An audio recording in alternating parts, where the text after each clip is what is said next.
Now to Bernard Jenkin MP. Good afternoon, Prime Minister. But with the greatest respect about the Defence Investment Plan, the idea that the lack of the plan is not holding anything up is utterly ludicrous. Industry is crying out for certainty that it will bring, and the longer it's delayed, the longer that uncertainty exists. How can you create a 10-year plan without the Treasury making the necessary commitments for the next 10 years for the necessary levels of spending? They won't do that.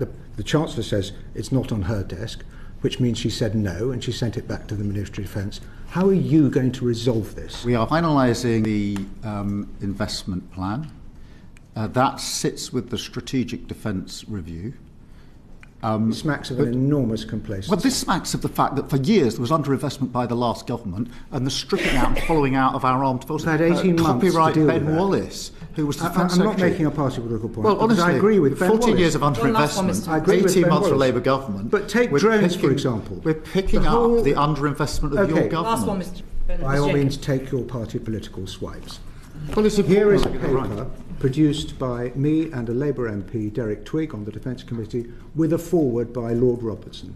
We're all agreed that the government is not on a war footing and needs to be very quickly. Why is it not on a war footing now?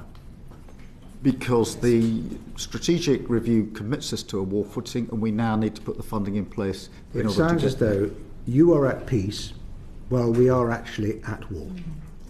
With respect, I'm clearing up the mess that I inherited from the last government. And I dare as say quickly as Winston possible. Churchill had a bit of mess to clear up from the previous government. Margaret Thatcher had a bit of mess to clear up from the previous government. But now we are facing an urgency. Why were we so unready to defend Cyprus?